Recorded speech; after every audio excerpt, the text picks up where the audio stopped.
अस्सलाम वालेकुम जी, मैं हमारी अली, आप देख रहे हैं मेरा चैनल। एहसन शाह का मॉडल से शादी करने का इंकशाफ, भारी रकम भी उसके अकाउंट में ट्रांसफ़र की गई। उसको पार्टीज़ का शौक़ था, उसको लड़कियां सप्लाई करने का शौक़ था, ड्रग्स की आदत थी। एहसन शाह का किरदार बहुत ही मशकूक था और उसके बारे में कुछ खौफनाक इंकशाफात सामने आए हैं। अब सवाल यह है कि इतना गलीज़ इंसान, इतनी गलाजत रखने वाला और इतने गंदे काम करने वाला इंसान, वो किस तरह से अमीर बलाज की फैमिली के अंदर घुसा और फैमिली का हिस्सा बन गया। दूसरी तरफ जी एक और बड़ी मिस्टीरियस बात है कि सीआईए में जो तब्दीलियां की गई हैं वो खौफनाक अंदाज में क्या किसी और मामले की तरफ इशारा कर रही हैं। क्यों पुलिस जो है वो इस वक्त खामोश है, क्यों बार बार कहा जा रहा है कि तीफी बट पे सारे इल्ज़ामात हैं, हम तीफी बट को पकड़ने की कोशिश करेंगे, और जो जर्नलिस्ट है क्लेम कर रहे हैं कि बहुत जल्दी एहसन शाह को जो है वो बेल मिलने वाली है क्योंकि सहूलतकारी पर उसको ज़्यादा दिन तक अंदर नहीं रखा जा सकता। और दूसरी तरफ गोगी बट को भी जो है वो बेल मिल जाएगी। किस तरह से जी ट्रैप किया गया, किस तरह से कुरान पाक पे हाथ रखकर बलाज को ट्रैप करके ये कहा गया 6 महीने पहले की दुश्मनियां हम ख़त्म कर रहे हैं और अल्लाह से बड़ा और अल्लाह की किताब से बड़ी तो कोई चीज़ नहीं है, हम उस पर हाथ रखकर कहते हैं कि ये सारी दुश्मनियां ख़त्म होगी, और फिर भी उस पर वार किया गया। आज की वीडियो जी बड़ी अच्छी होने वाली है उन लोगों के लिए भी जो एतबार करते हैं ऐसे दरिंदों पर, जो सांप पालते हैं और उनको इशारे मिल रहे होते हैं लेकिन वो आंखें बंद कर लेते हैं। एक ऐसी स्टोरी जिसने सबकी आंखें खोल दी, एक ऐसा मर्डर, एक ऐसा खौफनाक मर्डर जिसने आपके अपनों पे से आपका एतबार जो है वो ख़त्म कर दिया है। सीनियर क्राइम एनालिस्ट शाहिद साहब जो हैं वो बहुत दावे कर रहे हैं, उनकी जानिब से दावा किया गया है कि एहसन शाह ने जो है इर्शा नामी मॉडल से शादी की थी। दोनों ने 5 जनवरी को शादी की। 13 जनवरी को एहसन जो है वो तीफी बट से मुलाकात करता है, सारी प्लानिंग करता है, एक एक चीज़ को एग्जीक्यूट करने के जो है वो रास्ते ढूंढे जाते हैं। 5 से 6 जगह जो है उसको मार्क इन्होंने किया कि अगर वलीमे की तकरीब में जो है उसको हम नहीं कत्ल कर सकेंगे तो कुछ और पॉइंट्स हैं वहाँ पर उसको कत्ल करेंगे। वो दिन उसको कत्ल करने का रखा गया था। और बड़ी अजीब सी बात है जो बड़ी मुझे मिस्टीरियस लगी कि एहसन शाह जो कि बहुत ही करीबी था, बड़ा अंधा एतबार करता है, अभी भी उनकी फैमिली को समझ नहीं आ रही कि किस तरह से हम इस बात को मान लें कि एहसन शाह ने जो है वो रैकी किया। एहसन शाह चाहता था कि अमीर बलाज जो है और उसका भाई मौसम जो है वो कत्ल हो जाए। अब आप यहाँ पे ये देखें कि इतना एतबार था कि बलाज ने वलीमे पे नहीं जाना था, इसने वलीमे पे उसको भेजना था और उसी दिन उसको कत्ल करने का प्लान था। इसने उसको किस तरह से जो है वो राज़ी किया होगा। 16 जनवरी को जी इर्शा के अकाउंट में पैसे गए। एहसन शाह दुबई में लड़कियों का कारोबार किया करता था, वहाँ पे लड़कियां सप्लाई किया करता था, अक्सर इसका दुबई आना जाना था, वहाँ पे गलत किस्म के कारोबार में मुबैना तौर पे इन्वॉल्व था और ड्रग्स जो है उसका इस्तेमाल बड़ी ही कसरत से करता था। इतनी गंदी रेपुटेशन का मालिक होना, करोड़ों का फ्रॉड करना, प्रॉपर्टी में लोगों के साथ फ्रॉड करना, अमीर बालाज के नाम पर लोगों से हफ्ता लेना, पैसे लेना।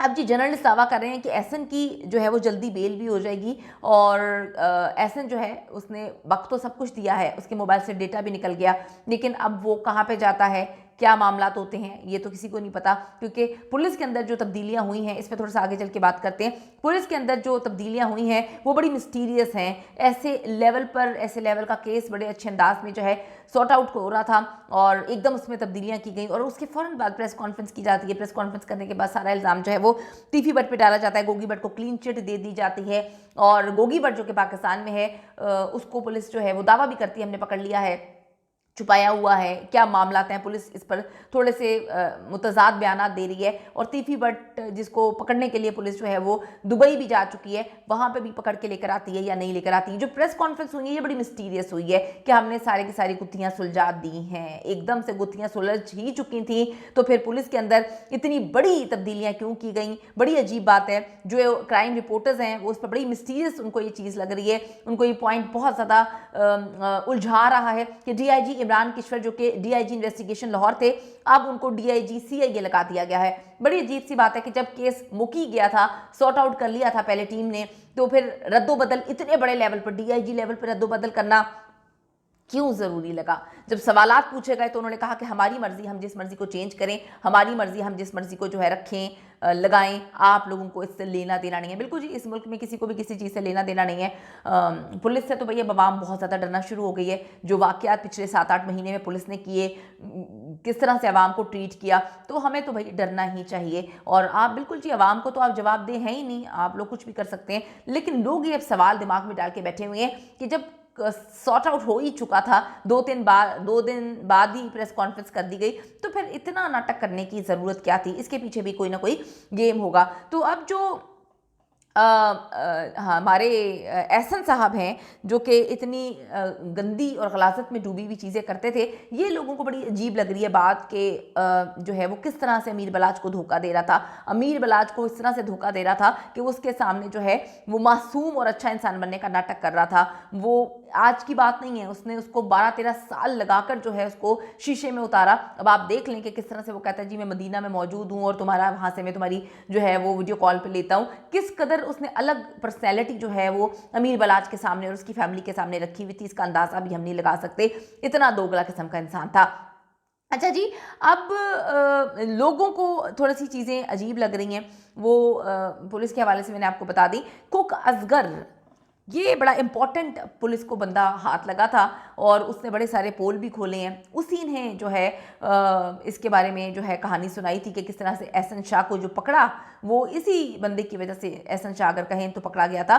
पुलिस जो है उससे पूछा कि कौन कौन डेरे पे आता है, क्योंकि अभी भी पुलिस को ये बातें लग रही थी कि कहीं मज़ीद दोस्त ऐसे नहीं हैं जो इस चीज़ में इन्वॉल्व हों और जो घर के भेदी थे लंका ढा रहे हों। तो उसने कहा जी मुझे तो तस्वीरें, नाम तो याद नहीं है, आप तस्वीरें वगैरह लेकर आ जाएं, मैं आपको बता दूंगा कि कौन कौन से दोस्त इन्वॉल्व थे। ये उस वक्त का मामला है जब एहसन शाह के बारे में पुलिस को इतना कुछ इल्म नहीं था। CIA की पहली टीम ने बहुत अच्छा काम किया, बहुत अच्छे अंदाज में काम कर रहे थे। अल्लाह बेहतर जानता है कि वो क्यों चेंज की गई, किसके कहने पर चेंज की गई और क्या मामला हैं। ये तो अंदर की सारी चीज़ें हैं जो कभी बाहर निकल के आएंगी भी नहीं। अब जी कुक तस्वीरें मांगता है तो पुलिस जाती है और जाके बलाच की फैमिली से तस्वीरें लेकर आती है। बलाच की फैमिली तस्वीरें देती है तो कुक कहता है जी इनमें से कोई भी चीज़ें, बंदे नहीं हैं और दोस्त कोई भी नहीं है, ये दोस्त तो कभी आए भी नहीं, ना मैं इनको जानता हूँ ना मैंने देखा है। फिर वो दोबारा उनकी फैमिली जाती है, फैमिली के पास जाती है पुलिस और फिर तस्वीरें वगैरह जो है मज़ीद मांगते हैं। तो कोई 10-12 तस्वीरें वो लोग देते हैं और उन तस्वीरों में कहते हैं कि ये दोस्त नहीं है, ये भाई है, ये हमारे घर में हमने बेटा बनाया हुआ। उनकी वालदा कहती है जी मैंने बेटा बनाया हुआ इसको, ये इसकी तस्वीर देना मुझे मुनासिब नहीं लग रहा, लेकिन आप कह रहे हैं कि करीबियों की दो तो मैं दे रही हूँ, ये दोस्त नहीं है। आपको फिर बताती चलूँ कि ये उसका भाई है। तो फैमिली जो है उसको भाई मानती है और कुक जो है वो एहसन शाह के ऊपर हाथ रख देता है उसकी तस्वीर पे। ये वो मामला था, ये वो हालत थी जब फैमिली की पैरों तले से ज़मीन निकल जाती है। उनको एक्सेप्ट करना आज भी मुश्किल है कि एहसन ऐसे कैसे कर सकता है। एहसन तो जिगरी भाई था, दोस्त तो बहुत दूर की बात है, वो भाई था, मैंने उसको बेटा बनाया हुआ था, पैसे चाहिए थे तो हमसे पैसे ले लेता, एटलीस्ट बलाच को कत्ल ना करता। बलाच के मामू जो कि उसके ससुर भी हैं, बड़े गम में, बड़े तकलीफ़ में हैं, उन्होंने कहा, जिन्होंने कुछ ऐसी बातें बताई, उन्होंने कहा कि बहुत दुख हो रहा है बलाच का कि वो इस दुनिया में नहीं रहा, वो ऐसा लड़का ही नहीं था, वो मुख्तलिफ था, वो तालीम याफ्ता और तालीम को फ़रोग देने वाला, दुश्मनी को ख़त्म करने वाला बंदा था। तो उसने कहा जी आज से 6 महीने पहले लाहौर के तमाम गैंगस्टर्स को बलाज ने इकट्ठा किया। बलाज उस मीटिंग में खुद बैठता है और वहाँ पर कुरान पाक पे हाथ रख के जो कस्में उठाई जाती है कि अब सबकी सुलह हो गई है, ये दुश्मनियाँ ख़त्म हो जाएंगी, लेकिन उसमें तीफी और गोगी बट नहीं होते और बलाज को ये पता भी नहीं होता। ये भी एहसन शाह भी उस मीटिंग में मौजूद था जहाँ पर कुरान पाक पे सबने हाथ रख के कसम उठाई थी, हल्फ लिया था कि अब हम दुश्मनी ख़त्म कर देंगे। और इसके बाद जो है वो बलाज उनके मामू के बकौल वो रिलैक्स हो गया था, उसके दिमाग से टेंशन ख़त्म हो गई थी। वो कहता था कि भाई मैं दुश्मनियों को फ़रोग नहीं देना चाहता। फिर वो शादी की दोनों तकरीबात में जाता है और वहाँ पर ये अफसोसनाक वाक़या आ जाता है। बलाज के टुकड़ों पर पलने वाले आज उसको कत्ल करके, उसकी रैकी करके सुकून में बैठे हुए हैं और बेल भी उसकी बहुत जल्दी हो जाएगी। एहसन शाह की शादी पर सारा खर्चा जो है वो बलाच की फैमिली ने किया, उनको बेटा मानते थे और किस तरह से ऐसे सांप ने पीछे से छुरा घोंपा। आपकी ज़िंदगी में भी अगर कोई इस तरह का सांप है तो कमेंट सेक्शन में हमें ज़रूर बताएं ताकि बाकी लोगों को पता चल सके कि लोग किस किस तरीके से जो है अपना बन के लोगों की पीठ में छुरा घूमते हैं और उनसे सब कुछ छीन लेते हैं।